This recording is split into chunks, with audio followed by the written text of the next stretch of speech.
మంచిగా సంసారం జరుగుతుంది. ఇద్దరు తువ్వకొచ్చినాం. రైతులు ఇంత ముఖం తెలివైతుండ్రి, ఇంత బాకీలు కట్టుకుంటుండ్రి. ఎంతోమంది పాపం సిటీలు వేసుకుందరు, ఏదో వేసుకుందరు. రైతు బంధు పైసలు పడితే ఎంత సంతోషం ఉంటుండే.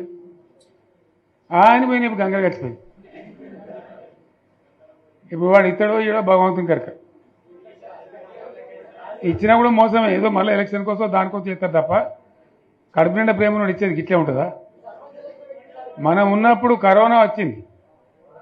కరోనా వస్తే కూడా నేను రైతు బంధు ఆపలే. కరోనా వచ్చి రాష్ట్రానికి రూపాయి ఆదాయం రాకపోయినా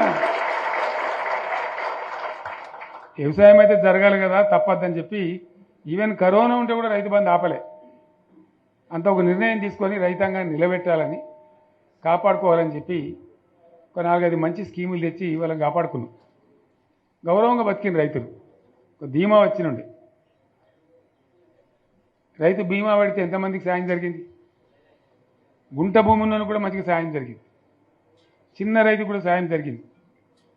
అట్లా అందరికీ మనం గొర్రెల కాపలకు గొర్రెలు ఇవ్వడం కానీ, చేప పిల్లలు కానీ, అనేక రకాల అన్ని వర్గాల ప్రజలను ఎట్లా ఆదుకోని అట్లా ఆదుకున్నాం. మా తెలంగాణ కదా, మేము తెచ్చుకున్నాం కష్టపడి. మా వాళ్ళందరి పైకి రావాలి. కాంగ్రెస్ గవర్నమెంటు, కాంగ్రెస్ పార్టీ మొదటి నుంచి కూడా ముస్లింలో ఓట్లేసుకున్న తప్ప ముస్లింలకు మనం చేసినరా? ముస్లిం మైనార్టీ పిల్లలకు, మన గిరిజన పిల్లలకు, మన ఎస్సీ పిల్లలకు, మన బీసీ పిల్లలకు ఎంత మంచి రెసిడెన్షియల్ స్కూల్ పెట్టుకున్నాం. అందరినీ కూడా ముందుకు తీసుకుపోవాలి. ఇవాళ మన కళ్ళ ముందనే నాకు బాధ కలిగేది ఏంటంటే, చిన్న వర్గాల ప్రజలు కాన్వెంట్ స్కూళ్ళలో చదివించలేరు, వాళ్ళ పిల్లలు కూడా బాగా చదవాలని చెప్పి ఎస్సీలకు, బీసీలకు, మన గిరిజనులకు, మన మైనార్టీ సోదరులకు గురుకుల పాఠశాలలు పెట్టాం. అద్భుతమైన చదువు చదువుకునే వాళ్ళు.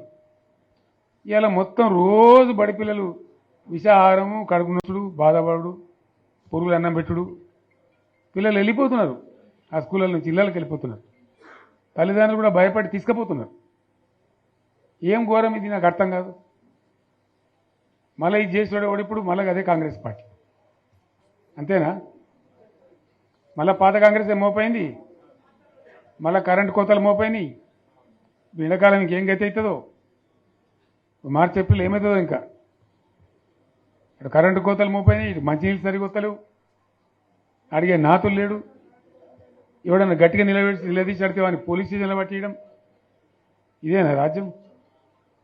ఇట్లే ఉంటుందా రాజ్యం? ఎందుకు వచ్చింది ఈ పరిస్థితి?